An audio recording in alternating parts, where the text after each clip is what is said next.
Ayan, hello, good day to everyone. Um, I would like to discuss for my final video the the notion of the soul or the psychology of Plato and Aristotle. Before I begin, I would like to give a background on what are the beliefs of the Greeks during that time. In During those times, the Greeks believed that the soul is mortal. This is one of the greatest proofs is found by the dialogue of Cebes with Socrates on Phaedo. It's in number 69. If I remember correctly, let just me flip. No, they believe that the soul dies. That the soul after death dies. So okay, so we're gonna go here. Where is it? Yeah, yeah. So it's in number 69D. If I remember correctly, but in other in Allen's in Allen's uh, in Allen's numbering, it's in 70. Yeah, it says here. To this speech of Socrates, Cebes said as follows: most of you have been saying Socrates seems to me excellent, but your view about the soul is that one that people find very hard to accept. They suspect that when it has left the body, it no longer exists anymore. On the day when a man dies, his soul is destroyed and annihilated immediately upon its departure, its exit. It is dispersed like breath or smoke, vanishing into thin air, and thereafter not existing anywhere at all. So, in line with this, they say that to have a soul is to possess life. And when you die, you lose that soul. So, that is the background where Plato is entering in. Again, Plato explains his philosophical insights in being wrapped in mythology, just like he said here in Phaedrus. He said here, as to the soul's immortality, we have said enough, but to its nature there is that must be said. That manner of thing it would be a long tale to tell, and most assuredly a god alone could tell it.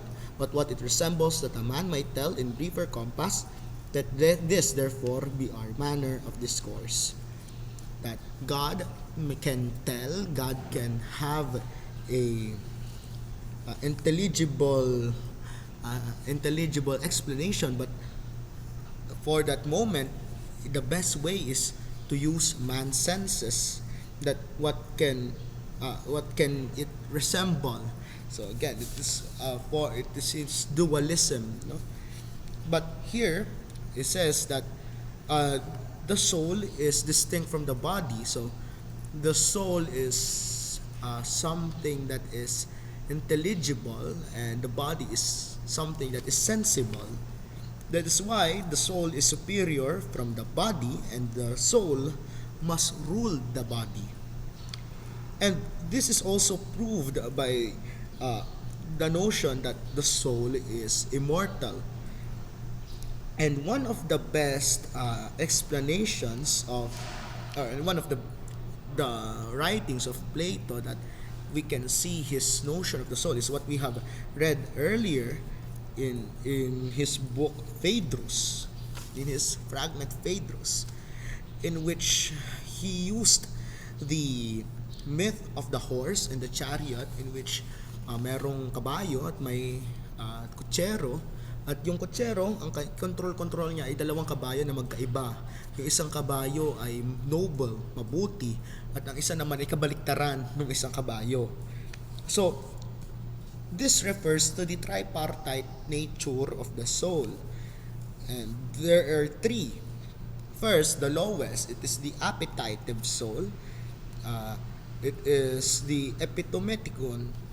It refers into the yung yung sa desire for food, the desire for sex, the basic human needs. Second, it is the courageous, the irascible, the spirited, the Tumesides. Tume, I'm not sure of my pronunciation. And this is found in animals. In appetitive, it is found in plants.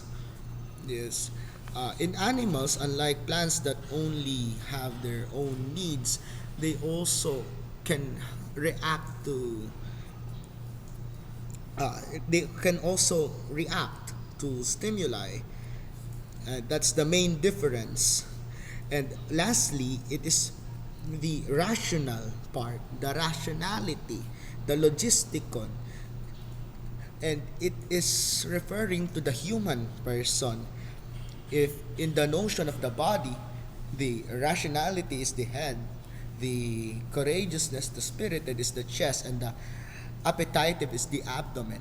So at the same time, there is this notion of uh, if in this interplay of the tripartite nature of the soul, one can show if one is being more prevalent or what is prevalent.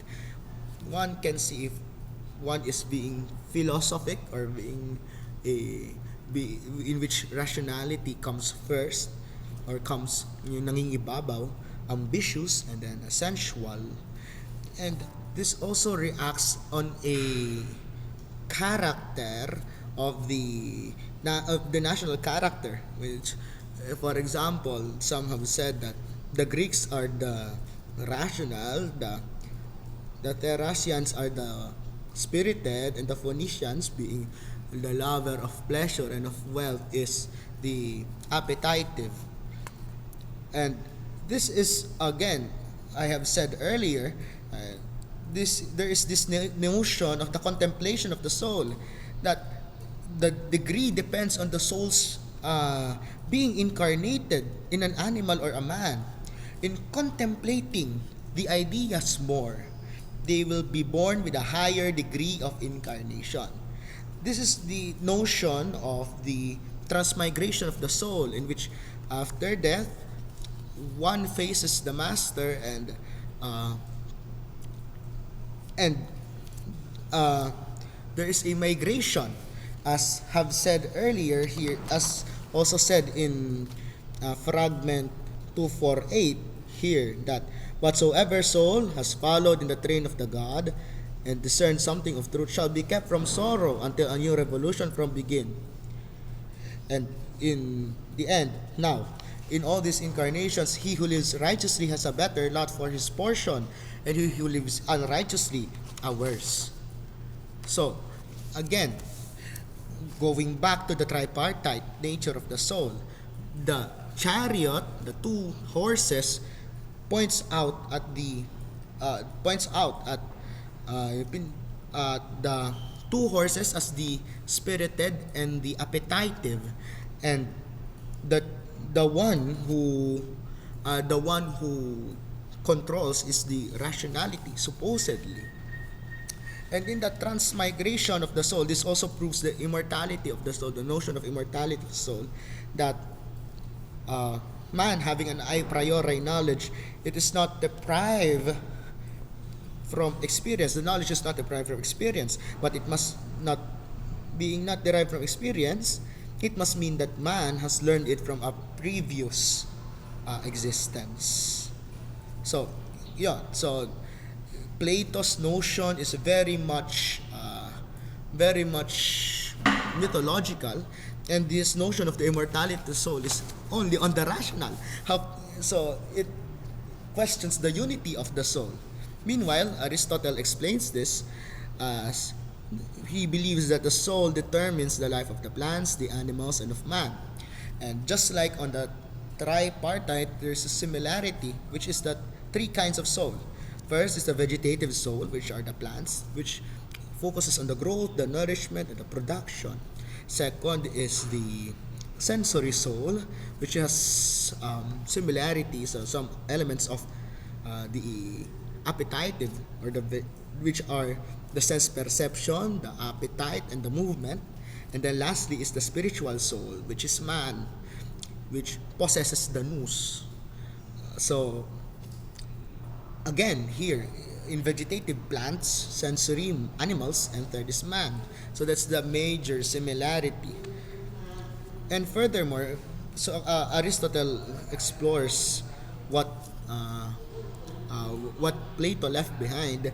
The activity of the human soul is as 2 points. First is the scientific thought of reason, which is the truth, and which its object is the truth rather. And the second is the power of deliberation of understanding, which is the truth for a practical purpose. And he has this notion that the soul is the form of the body with all the teleological meaning. So nandoon na lahat. So this denotes na iisa, the unity of being and purpose on a living body. So so the soul, the soul is in essence, it is ano na, kompleto na siya, as is na siya. Unlike Plato na it will be determined at the end of the time that you need to have a transmigration first. Unlike here na yun. And the unity of meaning on how he explains the soul, how Aristotle looks at the soul, it's united. It's united. It's very much in general. Unlike Plato na pang ano lang, ah, pang pang rational lang, pang rational level lang yung explanation niya ng immortality of the soul. So that's the major point of Plato. Plato is very much involved again with his notion of dualism, no? You know, very much involved, with the senses and the intelligible, the world of forms, the world of ideas, the material world. And then at the same time, Aristotle is this worldly, that it must be united, it must be integrated. If and it is something that determines the life of plants, animals, and man. Again, this is in line with the notion of to have a soul is to possess life. With the notion that to have a soul is to possess life, except for the fact that the belief is changed that the soul is mortal. So, yeah, that's the notion, the similarity of Plato and Aristotle's notion of the soul. The notion of the soul is that there's this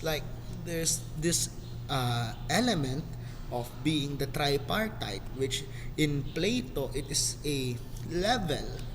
Meanwhile, in Aristotle, it's a type. It's a type of it's a type of soul that uh, that there is a somewhat hierarchy in both schools of ideas.